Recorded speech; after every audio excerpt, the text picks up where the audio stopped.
completar então a prova da legitimidade, o que a gente tem que ver? As regras próprias para a lógica quantificacional. E com isso a gente termina esse tópico. Tá?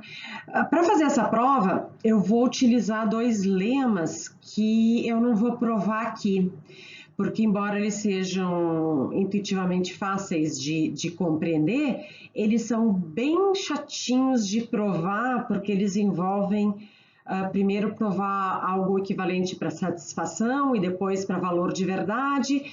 Então eu não vou fazer a prova aqui, mas vamos ver quais são esses lemas e compreendê-los e registrar que eles estão supostos aqui. São também dois lemas ligados à extensionalidade da lógica clássica. O primeiro deles diz o seguinte: se eu tiver duas interpretações, I e linha, né, são interpretações diferentes, mas digamos que elas são iguais no que diz respeito a todos os símbolos de um determinado conjunto de sentenças, elas vão concordar quanto ao valor de verdade dessas sentenças. Tá? Então, ele é bastante óbvio, né? Mas o que ele significa? Ele significa que o valor de verdade das sentenças é determinado exclusivamente pelos símbolos interpretáveis que aparecem nessas sentenças, e diferenças quanto a outros símbolos são irrelevantes. O segundo lema ele é um pouquinho mais complicado, ele diz: e se eu tiver uma fórmula com uma única variável livre alfa, então, para toda interpretação que atribuir para uma determinada constante um certo objeto O, a gente pode dizer que esse objeto satisfaz a fórmula aberta se e somente se a instância dessa fórmula aberta com a constante em questão no lugar da variável recebe verdadeiro. Vamos ver uns exemplos disso. Vamos ver alguns exemplos do que o segundo lema, do que o lema pressuposto 2 provaria, que a gente não fez a prova, né? Porque o 1 eu imagino que esteja claro. Né? Então, o que eu vou ter? Se numa determinada interpretação, essa interpretação associa o número 1 ao A, então a gente diz que 1 satisfaz a fórmula F1 de X, se e somente se F1 de A nessa interpretação recebe V. A gente estava fazendo isso o tempo todo, né? Se, digamos, F1 for o conjunto dos pares, 1 satisfaz F1 de X, se e somente se F1 de A, ou seja, se somente se 1 for par, o que é falso. Então, isso aqui daria falso numa interpretação onde F1 fosse o conjunto dos pares e A fosse 1, e, portanto, 1 não satisfaz F1 de X numa interpretação se F1 for o conjunto dos pares. Né? Se numa interpretação qualquer o 1 for objeto associado ao B, a gente vai dizer que o 1 satisfaz essa fórmula aberta nessa interpretação se F1, se somente se F1 de B for verdadeiro. Né? Se numa interpretação qualquer o objeto Maria for associado ao A, Maria satisfaz, por exemplo, uma fórmula mais complexa, F1 de X e G1 de X, se e somente se F1 de A e G1 de A é V. Né? Se eu tiver uma outra interpretação, onde, digamos, I de C seja sustenido, a gente vai dizer que sustenido satisfaz essa fórmula aqui para todo y R2 de XY, se e somente se para todo y R2 de CY. Tá? E assim por diante. E se o C for sustenido, então a gente vai dizer para essa outra fórmula aqui, né, que o C satisfaz essa fórmula aberta, se somente C, quando no lugar do X, que é a variável livre, for colocado o C, né, der verdadeiro. Tá? Então, essa propriedade a gente vai usar, a gente pode conversar sobre como fazer essa prova aqui, mas eu vou deixar isso como opcional. Tá? Bom, vamos ver agora como isso vai me permitir provar a legitimidade das nossas regras específicas da quantificação. Vamos começar com aquelas mais simples, com aquelas que não envolvem alteração de hipóteses e não envolvem restrições. Então, vamos começar com a eliminação do universal. Então, a eliminação do universal, ela não envolve mudança de hipóteses, né? Eu fico com as mesmas hipóteses que eu tinha aqui, passam para a dedução disso aqui, né? E ela não tem restrições, eu sempre posso fazer qualquer instanciação que eu quiser, desde que eu substitua todas as variáveis livres pela constante em questão, de modo a obter uma instância, propriamente. Então, o que a gente vai ter? Primeiro passo, a gente vai fazer como a gente estava fazendo antes, a gente explicita a regra. O que exatamente essa regra resumida nisso aqui me diz?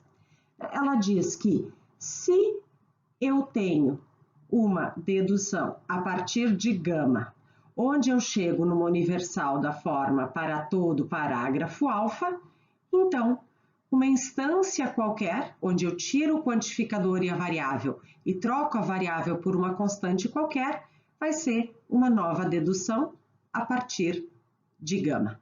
Então, é essa passagem que essa regra me autoriza a fazer, né? Por exemplo, era a típica passagem se a gente estava num certo ponto de uma dedução em para todo x R2 de xa, eu podia, por eliminação do universal, escrever qualquer coisa que eu quisesse aqui no lugar. Podia ser o A, o B, o C, eu podia colocar qualquer constante aqui. Era isso que ela me autorizava a fazer, isso que a regra me autoriza a fazer.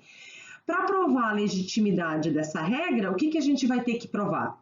A gente vai ter que provar que se uma universal é consequência lógica de um certo conjunto de sentenças, essa vai ser a minha hipótese da indução, né, que se um universal é consequência lógica de um certo conjunto de sentenças, então uma instância qualquer da fórmula que estava quantificada universalmente é consequência lógica desse conjunto. Tá? Então, eu quero provar que se isso aqui é consequência lógica de um conjunto, então isso aqui também é. Esse é o nosso passo indutivo. E a gente vai fazer essa prova por contrapositiva, tá? O que a gente vai provar? Vai ser mais fácil fazer essa prova aqui. Vamos supor que a minha instância não seja consequência lógica de um conjunto qualquer, né? Vamos supor que o φ alfa k não fosse consequência lógica de um conjunto gama. Então, a gente vai mostrar, usando os lemas que eu disse que a gente ia pressupor, o gama também não tem por consequência o universal. O que é bastante óbvio, né? Mas vamos ver como é que a gente faz a prova. E tendo provado isso, sob a hipótese da indução de que o gama deduz o universal, eu tenho que o gama deduz a instância. Deduz não, desculpa, tem por consequência lógica a instância. Então vamos ver a nossa prova e vamos fazer aquele esquema da gente ir pensando em exemplos, né? Vamos pensando tentando ilustrar o que a gente está vendo. Tá, cadê minha caneta aqui? Bom, vamos supor que uma determinada instância qualquer, uma fórmula qualquer, onde aparece uma constante qualquer, não é consequência lógica de um conjunto gama. Então, vamos supor que eu tenha, sei lá, um conjunto gama qualquer, que eu não sei qual é, e digamos que ele não tem por consequência lógica, existe x R2 de bx. Suponho que ele não tem isso aqui por consequência. Nesse meu exemplo, né, o que vai funcionar como a constante? B. Então, a minha fórmula, nesse meu exemplo, φ, a minha fórmula é, meu φ alfa k é igual a isso daqui, né? Portanto, o meu φ sozinho é, existe x R2 de yx ou alfa, tem alguma variável livre aqui, né? E essa fórmula como um todo pode ser vista como a substituição do alfa por uma constante k, onde o k é a minha constante b. Então, vamos supor, né, que eu tenha uma fórmula qualquer onde aparece uma constante que não é consequência lógica de um conjunto qualquer gama. Pela definição de consequência lógica, isso significa o quê? Que existe um modelo do gama que atribui f para essa sentença. Né? Então, no meu exemplo, teria que ter um modelo que atribui v para todas as sentenças de gama e atribui f para isso daqui. Mas, pelo lema suposto 2 que a gente viu, ficando ainda no exemplo, o que a gente tem? Que I de B, que aquele objeto que a interpretação associa ao I de B, não satisfaz, existe x, R2 de alfa x, né? Porque a gente tinha visto que, né, um objeto associado a uma constante satisfaz ou não satisfaz um conjunto, dependendo de se que um objeto satisfaz ou não satisfaz uma fórmula aberta, dependendo de se, quando nomeado, ele satisfaz ou não, ele verifica, a fórmula fica ou não verdadeira, tá? Vamos pegar um outro exemplo mais simples para reforçar esse ponto. Vamos pegar um outro exemplo, digamos que eu tenha um gama que não tem por consequência a lógica F1 de A, né? Isso significa o quê? Que existe uma interpretação modelo de gama que atribui F para F1 de A. Bom, mas isso significa o quê? Que o objeto que a interpretação associa ao A não satisfaz F1 de X, né? Pelo lema pressuposto 2 que a gente viu. Tá? Então, a gente tem que I de K não satisfaz a fórmula que pode ser vista como resultado da substituição de uma variável pela constante. Bom, mas agora, pela definição de verdade, se existe um objeto que não satisfaz uma fórmula aberta, o universal dele é F, né? Então, se I de A não satisfaz F1 de X, o que a gente tem? A gente tem que, para todo X, F1 de X é falso nessa interpretação, porque tem um objeto, no caso I de A, que não satisfaz o F1 de X. Pela definição de verdade, o universal é falso. Ou seja, essa interpretação modelo de gama que dava F para essa instância, dá F para o universal, e, portanto, existe um modelo de gama que dá F para o universal. Logo, a gente tem que o universal não é consequência lógica de gama. Então, o que a gente mostrou? A gente mostrou que, supondo que a instância não é consequência lógica de gama, o universal não é. Logo, por contrapositiva, a gente provou que se o universal for consequência de um conjunto, qualquer instância dele é consequência desse conjunto, provou a legitimidade da regra da eliminação do universal. A regra da introdução do existencial, ela vai ser bastante análoga. Também é uma regra que não modifica as hipóteses e que não envolve restrições, né? Se eu tiver qualquer instância, eu tenho a generalização existencial dela. Então, essa vocês podem fazer como exercício, né? Utilizando como guia a prova anterior, que a gente fez para a eliminação do universal, e utilizando os lemas pressupostos. Qualquer dúvida, a gente conversa em aula. Vamos passar para a regra da introdução do universal, que ela não tem alteração de hipóteses, então ela não é tão complicada, mas ela envolve uma restrição, né? A gente pode fazer essa passagem desde que a constante não ocorra na minha conclusão, isso é, eu tenho que generalizar sobre todas as ocorrências da constante, né? E ela não ocorre nas hipóteses das quais a fórmula dependa. Então, ela é uma regra que me autoriza a fazer, por exemplo, a seguinte passagem, né? Se eu estou lá no meio de uma dedução e eu chego em, digamos, F1 de A implica R2 de BA. Se eu chego nisso aqui e digamos que o A não ocorre nas hipóteses, né? Eu vou poder, se o A não ocorrer nas hipóteses, eu vou poder, por introdução do universal, chegar em, por exemplo, para todo x, F1 de x implica R2 de bx. O que eu tenho que cuidar? Eu tenho que cuidar que todas as ocorrências do A são generalizadas, né? Ele não pode ocorrer na minha conclusão, a constante K, e também não pode ocorrer nas hipóteses, então o A não poderia ter ocorrido nas hipóteses. Vamos ver como é que a gente expressa isso de um modo geral, vamos ver como é que a gente explicita essa regra de um modo geral. O que essa regra diz?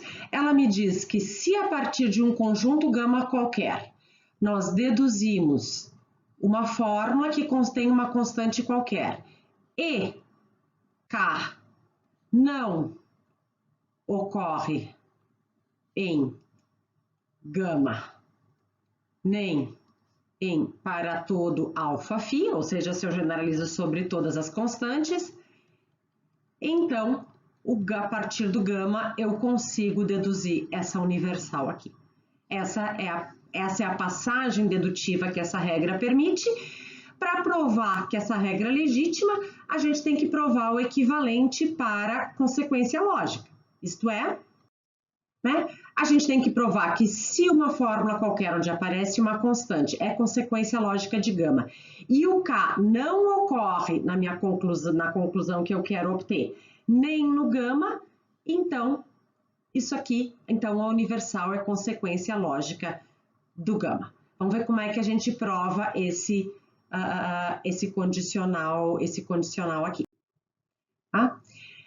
Vamos supor, então, vamos partir do meu antecedente, né? Suponha que a instância é consequência lógica, sendo que é uma instância com uma constante que não ocorre no final nem no gama. Vamos pensar, por exemplo, né, que eu tenho o quê? Que eu tenho uma sentença como, para ficar num caso simples, F1 de A. Eu obtive F1 de A como consequência lógica de um conjunto gama qualquer, e o A não ocorre no gama. Ops, aqui não precisa tracinho em cima. Né?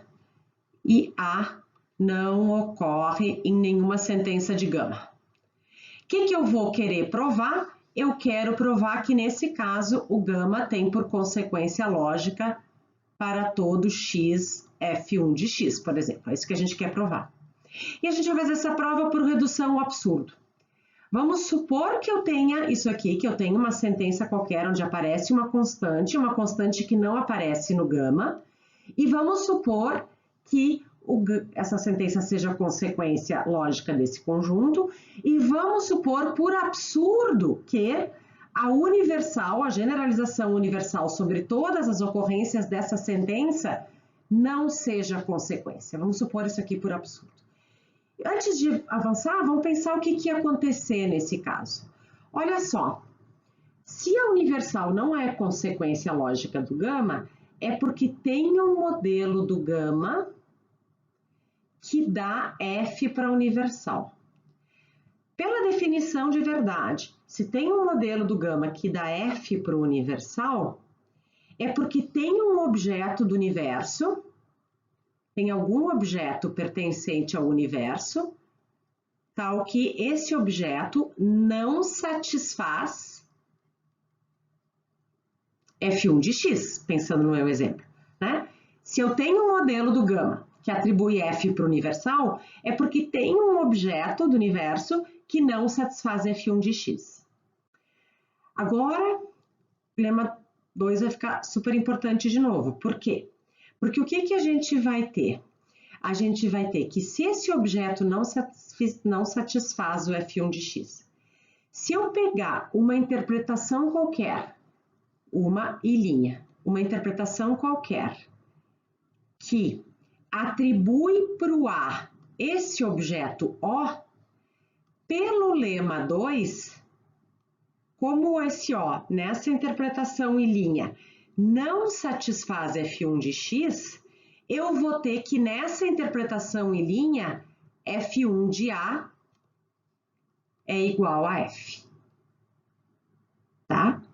Então, eu pego uma interpretação que é igual ao modelo do gama, mas eu faço com que o A nomeie esse objeto que não satisfaz F1 de x, qualquer que ele seja. O que acontece? Pelo lema 2, essa interpretação vai atribuir falso para a instância.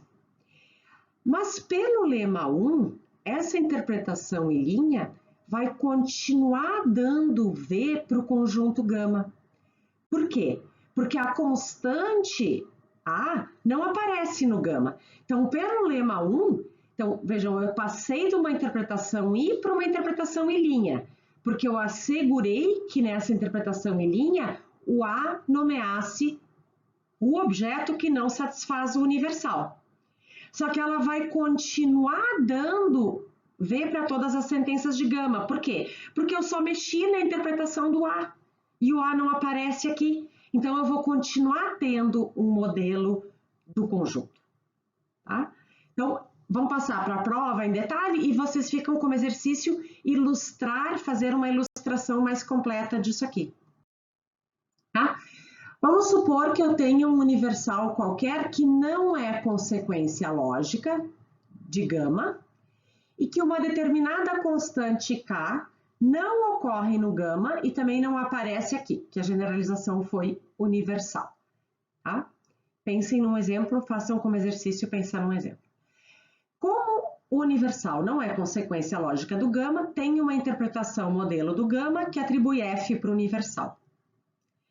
Mas isso significa que tem um modelo de gama no qual existe um objeto do universo que não satisfaz o φ, pela definição de verdade. Agora, vamos pegar uma interpretação I' que atribui para a constante K, para essa constante que não ocorre aqui e não ocorre no gama, vamos pegar uma interpretação I' que atribui esse mesmo objeto O para uma constante que não apareceu no gama, e para todos os demais símbolos interpretáveis, essa I' concorda com aquela I. Fica tudo igual, exceto que atribui para a constante em questão aquele objeto que não satisfaz o φ. Tá? Bom, pelo lema pressuposto 1, a gente tem que essa I' é modelo de gama. Por quê? Porque como K não ocorre em gama, vai continuar, se era modelo do I, se I era modelo do gama, o I' também vai ser, porque elas concordam em todos os símbolos de gama. E pelo lema pressuposto 2, o φ alfa K vai dar F. Tá? Bom, ou seja, se o universal não é consequência lógica e a constante não ocorre em gama nem na generalização, eu tenho que a instância nessa constante que não aparece no gama não é consequência lógica do gama. Né? Ou seja, a gente provou que se a universal não é consequência nessas condições, a instância também não é. Portanto, se a instância é consequência lógica de gama, nessas condições, então a universal também é. Tá? Eu sugiro que vocês façam como exercício, pensar num exemplo. Pense num exemplo concreto, onde eu tenho, especifiquem o conjunto gama, especifiquem o φ, especifiquem o K, e criem isso daqui, vocês vão conseguir fazer a ilustração direitinho e a prova vai ficar mais concreta. Vamos passar para a última regra, que é a da eliminação do existencial, que é a mais chatinha, porque a gente muda as hipóteses e tem uma série de restrições. Né? O que a gente tinha? A gente tinha que se eu pego uma secretária, né? Faço uma dedução, chego numa determinada conclusão.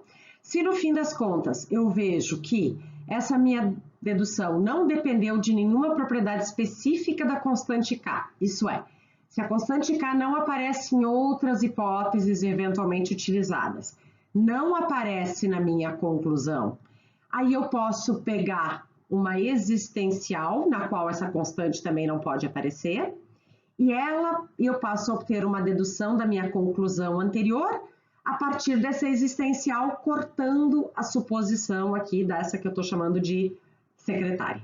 Né? Como é que a gente explicita essa regra? A gente diz, ó, se uma sentença psi é dedutível de um conjunto qualquer, unido com uma sentença onde aparece uma constante K, e essa constante K não aparece aqui, nessa que vai ser introduzida como uma nova premissa, que vai ficar então como hipótese. Não precisa ser ficada como hipótese, ela poderia vir de algum lugar, né? E essa constante não aparece nessa premissa existencial. Também não aparece nas outras hipóteses que não a própria secretária e também não aparece na minha conclusão. A regra me garante que o psi é dedutível do gama unido com a existencial. Vamos fazer isso aqui com um pouquinho mais de calma, vendo exemplos. O que a gente quer provar? A gente quer, para provar a legitimidade, a gente quer provar para essa explicitação aqui o equivalente para a consequência lógica. Isto é, eu quero provar que se psi é consequência lógica de um conjunto com uma determinada instância e a constante da instância não ocorre no existencial, né, não fica sobrando, também não ocorre nas outras hipóteses que não essa própria instância e não ocorre nisso que é dito consequência lógica, então esse psi é consequência lógica do gama unido com o existencial. E a gente vai fazer essa prova por contrapositiva. A gente vai mostrar que se o psi não é consequência lógica do gama unido com o existencial, e se eu pegar uma constante que não aparece nesse existencial, não aparece no gama e não aparece no psi, então o psi também não vai ser consequência lógica dessa instância específica. Vamos, como eu disse, ter exemplo.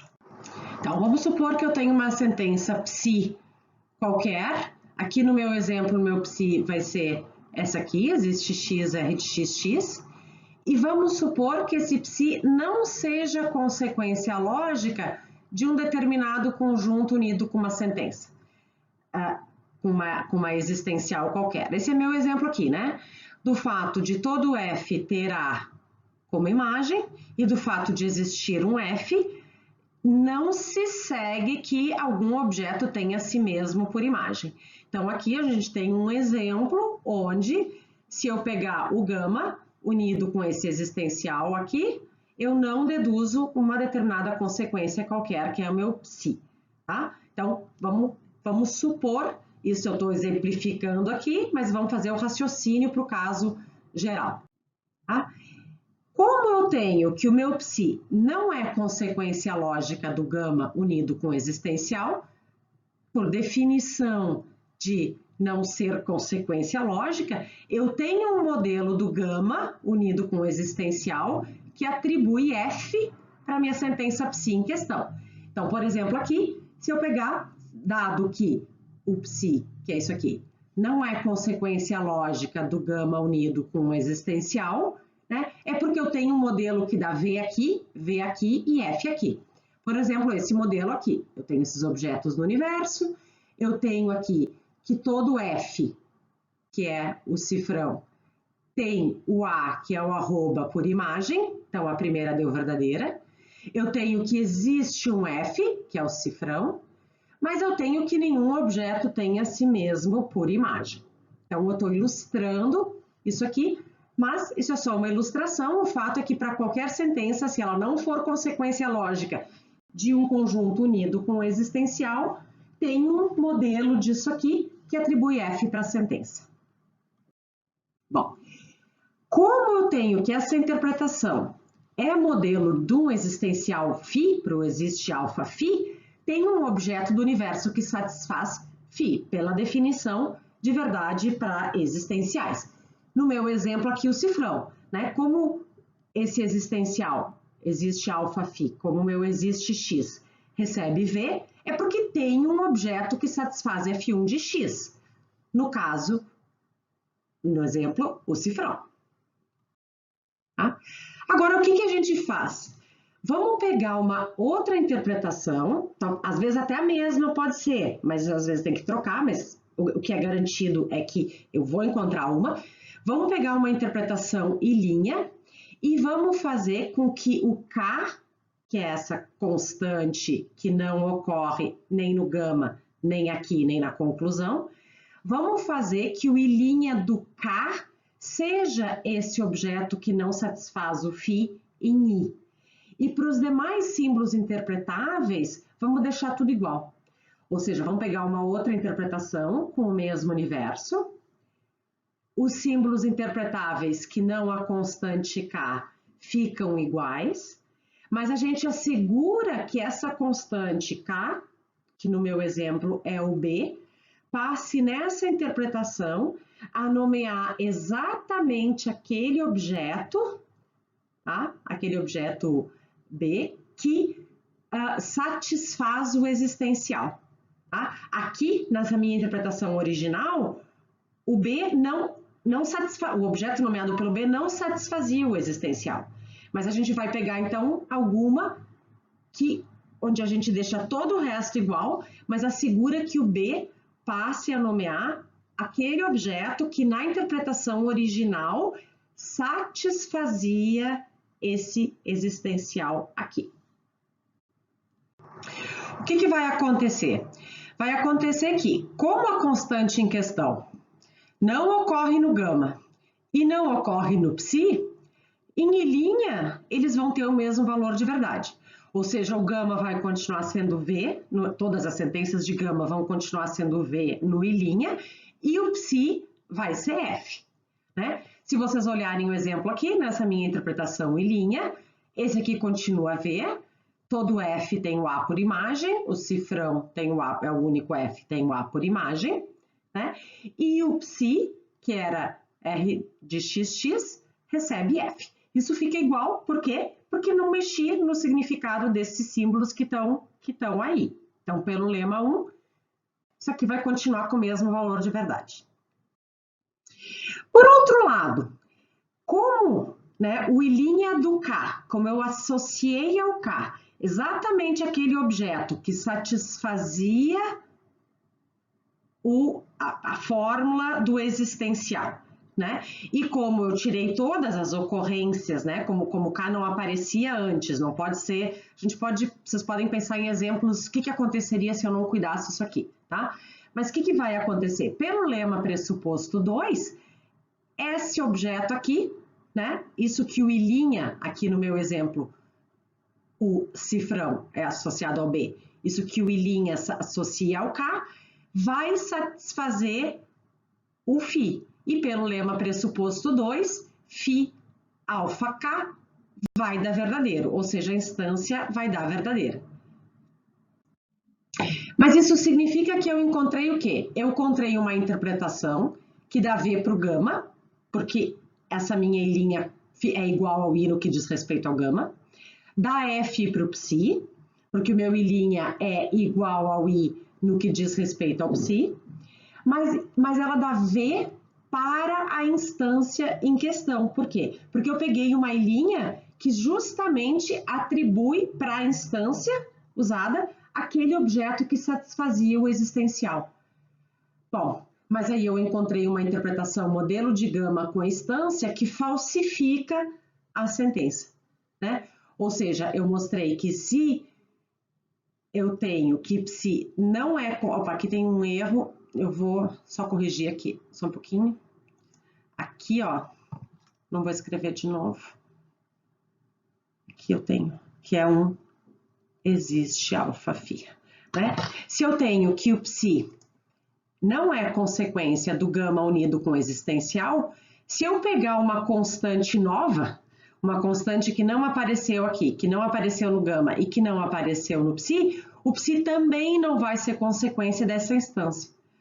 Por contrapositiva, se o psi é consequência do gama unido com a instância e o K, né, e a constante não obedece às condições estipuladas, então o psi vai ser consequência lógica do gama unido com existencial. Né? Ou seja, o que a gente faz? A gente prova aqui, usando a definição de verdade, a definição de consequência lógica, essa ideia de que se eu tenho uma consequência que não depende das particularidades de uma constância, eu tenho uma consequência a partir de um existencial qualquer. Portanto, se não era consequência a partir de um existencial qualquer, também não pode ser consequência de uma constante que é irrelevante. Tá? Então, com isso a gente prova a legitimidade dessa última regra. Tá? Então, agora vocês podem fazer esses exercícios aqui sobre a legitimidade antes da gente passar para a completude.